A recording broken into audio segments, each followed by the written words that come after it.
ఈరోజు మనం ఒక అద్భుతమైన కథను లోతుగా పరిశీలించబోతున్నాం. ఒక చిన్న సంఘటన, చాలా సాధారణంగా కనిపించే ఒక చర్య, ఒక వ్యక్తి జీవితాన్ని, అతని ఆధ్యాత్మిక ప్రయాణాన్ని పూర్తిగా ఎలా మార్చేసిందో చూద్దాం. అవును. ఇది కేవలం ఒక స్ఫూర్తిదాయకమైన కథ మాత్రమే కాదు, బౌద్ధ తత్వంలో వీర్య సంబోజంగా అనే ఒక ముఖ్యమైన భావన ఉంది. వీర్య సంభోజంగా కొంచెం పెద్ద పదంలా ఉంది. అవును, కాని దాని అర్థం చాలా సులభం. జ్ఞానోదయం వైపు మనల్ని నడిపించే ఒక తిరుగులేని పట్టుదల లేదా శక్తి. ఆ శక్తి ఎలా పుడుతుంది, ఎక్కడి నుండి వస్తుంది అనే ప్రశ్నలకు ఈ కథ ఒక అద్భుతమైన సమాధానం అన్నమాట. అయితే మరి ఆ కథలోకి వెళ్దాం. మన మూలాల ప్రకారం కస్సక అనే గుహలో మహామిత్త అనే ఒక భిక్షువు ఉండేవారు. అవును, ఆయన రోజూ దగ్గర్లోని గ్రామానికి భిక్ష కోసం వెళ్తుండేవారు. అక్కడ ఆ ఊరిలో ఒక మహిళ ఆయనను తన సొంత కొడుకులా చూసుకునేది. రోజూ భక్తితో భోజనం పెట్టేదు. సరిగ్గా అక్కడే అసలు కథ మొదలవుతుంది. ఒకరోజు ఉదయం ఆ భిక్షువు ఎప్పట్లాగే భిక్ష కోసం ఆ ఇంటి వైపు వెళ్తున్నారు. ఆయన ఇంటి దగ్గరికి రావడం చూసిన ఆ తల్లి లోపల తన కూతురుతో ఏదో చెబుతోంది. ఆ మాటలే మహామిత భిక్షు చెవిన పడ్డాయన్నమాట. అవును, ఏం చెప్పిందా తల్లి? ఆమె తన కూతురుతో ఇలా అంది. అమ్మా, ఇంట్లో మంచి పాత బియ్యం, పాలు, నెయ్యి, తేనె ఉన్నాయి. వాటన్నిటితో చక్కగా అన్నం వండు. ఓకే. మన భంతే అంటే గౌరవనీయ భిక్షువు రాగానే ముందు ఆయనకు పెట్టు. ఆయన తిన్న తర్వాత నువ్వు తిను. ఇది వినడానికి చాలా మామూలుగా ఉంది కదా? అవును, చాలా మామూలుగానే ఉంది. కాని దీని తర్వాత ఏదో జరిగి ఉంటుంది. కరెక్ట్. ఆ తర్వాత జరిగిన సంభాషణే అసలు విషయం. కూతురు వెంటనే అడిగింది, మరి నువ్వేం తింటావని? సరిగ్గా అదే. సరే అమ్మా, మరి నువ్వేం తింటావో అని అడిగింది. దానికి ఆ తల్లి చెప్పిన సమాధానం ఆ భిక్షువును ఆ నిశ్చేష్టుణ్ణి చేసింది. ఏమన్నారు? ఆమె అంది, నాకేముందమ్మా, రాత్రి మిగిలిన చద్దన్నముంది. మధ్యాహ్నానికి కాస్త విరిగిన బియ్యం, ఆకులతో పుల్లటి గంజి కాచుకుని తాగుతాన్లే. ఓహ్, అంటే తనకోసం గంజి చద్దన్నం, కాని భిక్షువు కోసం మాత్రం అంత శ్రేష్టమైన భోజనం. ఈ మాటలు విన్న మహామిత భిక్షువుకు ఎలా అనిపించి ఉంటుంది? ఆయన మనసులో ఒక పెద్ద అంతర్మథనం మొదలైంది. ఆయనిలా అనుకున్నారు, ఈ తల్లి నానుండి ఏమాశిస్తోంది? డబ్బా? పొలమా? ఏమీ లేదు. కేవలం పుణ్యఫలాన్ని మాత్రమే ఆశిస్తూ తను సరిగ్గా తినకుండా నాకు ఇంత మంచి భోజనం పెడుతోంది. ఆ క్షణంలో ఆయనకు తన మీద తనకే ఒక రకమైన అసహ్యం కలిగి ఉంటుంది గదా. అవును, ఇంతటి త్యాగం చేస్తున్న ఆమె ఇచ్చిన ఆహారాన్ని స్వీకరించే అర్హత నాకుందా అని ప్రశ్నించుకున్నారు. అంటే నేనింకా రాగా, ద్వేష, మోహాలు లాంటి మలినాలతో నిండిన మనసుతో ఈ పవిత్రమైన ఆహారాన్ని ఎలా తీసుకోగలను? ఇది సిగ్గుచేటు అని ఆయన తనలో తాను మదనపడ్డాడు. ఖచ్చితంగా. ఆ క్షణంలో ఆయనకు తను చేస్తున్న సాధనలోని లోపాలు స్పష్టంగా కనిపించాయి. ఆ తల్లి నిస్వార్థ త్యాగం ఆయనకొక అద్దంలా మారింది. వెంటనే ఒక నిర్ణయం తీసుకున్నారు. అవును, భిక్షపాత్రను తిరిగి సంచిలో పెట్టేసి ఒక్క మాట కూడా మాట్లాడకుండా వెనక్కి తన గుహకు వెళ్ళిపోయారు. గుహకు వెళ్ళి ఏం చేశారు?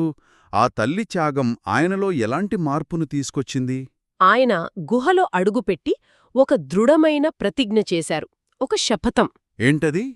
నేను అర్హత పదవిని సాధించేవరకు ఈ గుహ గడప దాటి బయటకు రాను అని. ఒక్క నిమిషం. ఈ అర్హత పదవి అంటే ఏమిటి? కేవలం జ్ఞానోదయం అనడం వేరు. ఈ పదం వాడటం వెనక ఏదైనా నిర్దిష్ట అర్థముందా? మంచి ప్రశ్న. అర్హత పదవి అంటే కేవలం జ్ఞానం రావడం కాదు. అది రాగ, ద్వేష, మోహం లాంటి మానసిక మాలిన్యాలన్నీ పూర్తిగా సమూలంగా నశించిపోయిన స్థితి. ఓకే, అంటే సంపూర్ణమైన ప్రశాంత స్థితి. అవును, ఆ స్థితికి చేరిన వారిని బయటి ప్రపంచంలోని ఏ విషయమూ చలింపచెయ్యలేదు. అలాంటి స్థితిని సాధించకుండా బయటకు రానని ఆయన ప్రతిజ్ఞ చేశారన్నమాట. ఒక పూట భోజనం వెనుక ఉన్న త్యాగం ఆయనలో ఇంత పెద్ద సంకల్పాన్ని రగిలించింది. ఆ తర్వాత ఏమైంది? ఆయన తన ప్రతిజ్ఞను నెరవేర్చగలిగారా? నెరవేర్చారు. నిజానికి ఆయన చాలా కాలంగా సాధన చేస్తూనే ఉన్నారు. కాని ఆ తల్లి త్యాగం ఒక నిప్పురవ్వలా పనిచేసింది. అంటే అప్పటికే ఉన్న ఇంధనాన్ని మండించిందన్నమాట. సరిగ్గా అదే. ఆ కొత్తగా వచ్చిన తీవ్రమైన పట్టుదలతో అదే రోజు ఉదయానికే ఆయన అన్ని దోషాలను తొలగించుకొని అర్హత పదవిని సాధించారు. వావ్! అదే రోజా? మరి జ్ఞానోదయం పొందిన తర్వాత ఆయనలో ఎలాంటి మార్పులు కనిపించాయి? మన ఆధారాలు దాని గురించి ఏమైనా చెబుతున్నాయా? చెబుతున్నాయి. చాలా అందంగా వర్ణించాయి కూడా. జ్ఞానోదయం పొందాక ఆయన మళ్ళీ భిక్ష కోసం ఆ గ్రామానికి వెళ్లారు. అప్పుడు ఆ కూతురు ఆయనని చూసింది. ఆమె ఏం గమనించింది? ఆమె ప్రకారం ఆయన ముఖం లేత కొబ్బరి బోండంలా ప్రకాశవంతంగా ఉంది. ఆయన ఇంద్రియాలు అంటే కళ్ళు, ముక్కు అన్నీ ఎంతో ప్రశాంతంగా, నిశ్చలంగా ఉన్నాయి. ఆయన నడకలో, చూపులో ఒక వర్ణించలేని తేజస్సుందట. ఆ మార్పును చూసి ఆ అమ్మాయి ఆశ్చర్యపోయి ఉంటుంది. ఖచ్చితంగా. ఆమె వెంటనే అడవికి వెళ్లిన తన తల్లి కోసం ఎదురుచూసింది. తల్లి రాగానే, అమ్మా, ఈరోజు భంతేముఖం చాలా ప్రకాశవంతంగా ఉంది. ఆయన చాలా ప్రశాంతంగా కనిపిస్తున్నారు అని జరిగినదంతా చెప్పింది. అది విన్న ఆ తల్లికి ఎంత ఆనందం కలిగి ఉంటుందో. అవును. ఆమె ఆనందంతో, ఈరోజు నా కుమారుడి సన్యాసం సఫలమైంది అని అంది. ఇక్కడ ఒకరి నిస్వార్థమైన దానం మరొకరి ఆధ్యాత్మిక ప్రగతికి ఎంత పెద్ద ప్రేరణగా నిలిచిందో మనకు స్పష్టంగా తెలుస్తోంది. ఈ కథ వింటుంటే మనలో ఆ వీర్యం లేదా పట్టుదల పెంచుకోవడానికి ఏమైనా మార్గాలున్నాయా అనిపిస్తోంది.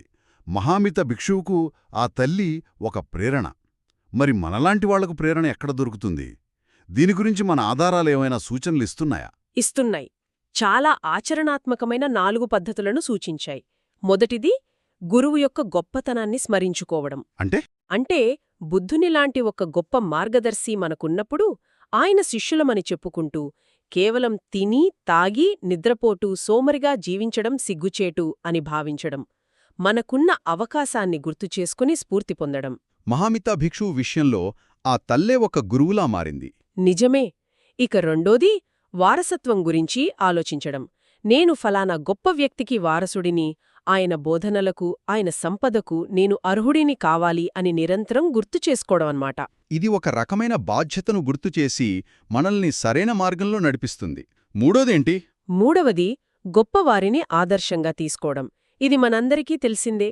సారిపుత్త, మొగ్గల్లానా వంటి గొప్ప అర్హంతులు కూడా తీవ్రమైన పట్టుదలతోనే ఆ ఉన్నత స్థితిని చేరారని. వాళ్ళని చూసి మనం కూడా స్ఫూర్తి పొందడం. ఇక నాలుగోది, ఇది వినడానికి కొంచెం కఠినంగా అనిపించవచ్చు. సోమరులకు దూరంగా ఉంటాం. అవును. సోమరులతో సాంగత్యం చేస్తే వారి సోమరితనం మనక్కూడా అంటుకుంటుందని హెచ్చరించారు. ఇది నిజమేనా? అంటే స్నేహితులను వదిలేయమనా? లేక ఈ రోజుల్లో మనల్ని ప్రభావితం చేసే సోషల్ మీడియా ఫీడ్ లాంటి వాటిని కూడా దీనికింది పరిగణించవచ్చా? ఇది చాలా ముఖ్యమైన ప్రశ్న. ఇక్కడ సోమరులు అంటే కేవలం శారీరకంగా బద్ధకించేవారు మాత్రమే కాదు, మానసికంగా, ఆధ్యాత్మికంగా ప్రగతి సాధించాలనే తపన లేనివాళ్లు. ఓకే. అలాంటి వారితో ఎక్కువ సమయం గడిపితే మన లక్ష్యాలు కూడా నీరుగారిపోతాయి. మీరన్నట్లు ఈ రోజుల్లో ఇది మన స్నేహితులకే కాదు, మనం ఫాలో అయ్యే సోషల్ మీడియా అకౌంట్లకు, మనం చూసే కంటెంటుకు కూడా వర్తిస్తుంది. అంటే మన సమయాన్ని, శక్తిని హరించే ప్రతీదీ ఒక రకంగా సోమరి సాంగత్యమే. ఖచ్చితంగా. ఈ సోమరి సాంగత్యం యొక్క ప్రభావాన్ని వివరించడానికి మన ఆధారాల్లో ఇంకేమైనా కథ ఉందా? ఉంది. చాలా ఆసక్తికరమైన కథ ఉంది. సోమమిత అనే ఒక భిక్షు, విమల అనే మరో భిక్షువుతో కలిసి ఉండేవారు. ఈ విమల చాలా సోమరి. ఎప్పుడూ నిద్రపోతూ ఉండేవాడా? అవును, దాదాపుగా. ఓకే. ఇక్కడొక ఆసక్తికరమైన సంఘర్షణ ఉంది. ఒకరు సాధన చెయ్యాలనుకుంటున్నారు, మరొకరు నిద్రపోతున్నారు. ఏం జరిగింది? పగలు రాత్రి నిద్రపోయే ఇతరుతో కలిసి ఉంటే నా సాధన కూడా దెబ్బతింటుంది, అసలు ఏం ప్రయోజనం అని భావించారు. తన ప్రగతికి ఇది అడ్డంకి అని గ్రహించారు. అవును. అందుకే విమలను విడిచిపెట్టి మహాకස්සప అనే మరో గొప్ప భిక్షువు దగ్గరికి వెళ్లారు. అంటే తన లక్ష్యం కోసం ఒక స్నేహాన్ని వదులుకోటానికి కూడా ఆయన వెనుకాడలేదు. ఆ తర్వాత ఏమైంది? సరైన సాంగత్యం దొరికాక ఆయన ప్రగతి సాధించారా? ఖచ్చితంగా. మహాకස්සప మార్గదర్శకత్వంలో విపశ్యన సాధన చేసి అనతికాలంలోనే అర్హత పదవిని పొందారు. కాని ఇక్కడ కథ అయిపోలేదు. అసలు కథ ఇప్పుడే మొదలవుతుంది. తన లక్ష్యాన్ని చేరుకున్న తర్వాత ఆయన తన పాత స్నేహితుడైన విమలను మర్చిపోలేదు. అదా అసలు విషయం. అంటే తన స్నేహితుడికి కూడా సహాయం చెయ్యాలనుకున్నాడా? ఎలా? అవును. ఆయన తిరిగి విమల దగ్గరికి వచ్చి అతన్ని నిందించకుండా ఒక శక్తివంతమైన ఉపమానం ద్వారా హితబోధ చేశారు. ఉపమానమా? ఏంటది? ఆయన విమలతో ఇలా అన్నారు. సముద్రంలో కొట్టుకుపోతున్న ఒక వ్యక్తి ఒక మనిషి బరువును కూడా మోయలేని చిన్న చెక్క ముక్కను పట్టుకుని వేలాడితే ఏమవుతుంది? మునిగిపోతాడు. ఆ చెక్కతో పాటు అతను కూడా. సరిగ్గాదే. అలాగే సోమరితో స్నేహం చేసేవాడు కూడా ఈ సంసార సాగరంలో మునిగిపోతాడు. వావ్! చాలా శక్తివంతమైన పోలిక. అంటే మనల్ని ముందుకు నడిపించలేని వాళ్ళు మనల్ని కూడా కిందకి లాగేస్తారన్నమాట. ఇది వినడానికి కొంచెం కఠినంగా ఉన్నా చాలా నిజం. దాని సారాంశం కూడా సోమ స్పష్టంగా చెప్పారు. అందువల్ల శక్తిహీనుడైన ఆ సోమరిని విడిచిపెట్టు. ఏకాంతంలో ఉంటూ ధ్యానంలో నిమగ్నమయ్యే, నిరంతరం పట్టుదలతో సాధన చేసే జ్ఞానులతో గొప్పవారితో కలిసి ఉండు. ఆ మాటలు విమల మనసులో సూటిగా నాటుకునుంటాయి. అవును, మరి ఆ మాటల ప్రభావంతో విమలలో ఏమైనా మార్పు వచ్చిందా? వచ్చింది. ఆ మాటలతన్ని తీవ్రంగా కదిలించాయి. తను చేస్తున్న తప్పును గ్రహించి తన సోమరితనాన్ని విడిచిపెట్టాడు. తీవ్రంగా సాధన చేసి చివరికి అతను కూడా అర్హత పదవిని పొందాడు. అద్భుతం.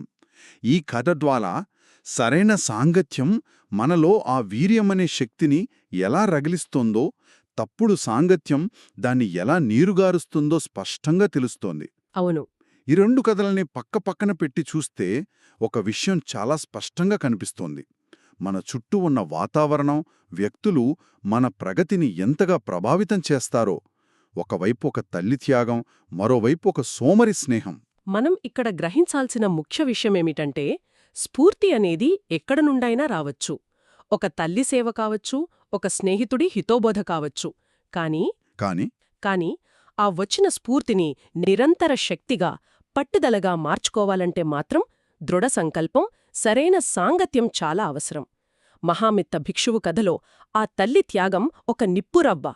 ఆయనలో ఉన్న సాధనానే ఇంధనాన్ని అది ప్రజ్వలింపజేసింది.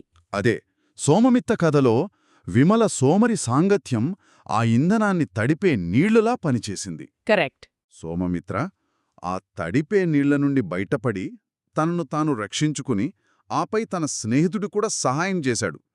అంటే సరైన వాతావరణాన్ని ఎంచుకోవడం మన చేతుల్లోనే ఉందన్నమాట.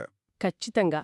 మన జీవితంలో స్ఫూర్తినిచ్చే సంఘటనలు జరుగుతాయి, కాని వాటిని మనం నిలబెట్టుకోలేకపోతాం. బహుశా మనం ఉంటున్న వాతావరణం, మనం గడుపుతున్న సాంగత్యం అందుకు కారణం కావచ్చు. ఈరోజు ఈ విశ్లేషణ ఎన్నో ఆలోచనలు రేకెత్తిస్తుంది. వినేవారి కోసం ఒక ఆలోచనతో ఈ చర్చను ముగిద్దాం. మన దైనందిన జీవితంలో మనకు శక్తిని, ప్రేరణను ఇచ్చే వ్యక్తులు, సంఘటనలు ఏవి? మన శక్తిని హరించివేసి మనల్ని వెనక్కి లాగే అంశాలేవి? మనం ఎవరితో సమయం గడుపుతున్నాం? ఎలాంటి విషయాలను మనసులోకి తీసుకుంటున్నాం? మన సాంగత్యం మనల్ని మహామిత్ర భిక్షువుల ఉన్నత స్థితికి తీసుకెళ్తుందా, లేక విమల కథలో చెప్పినట్టు ఆ సంసార సాగరంలో ముంచివేస్తోందా?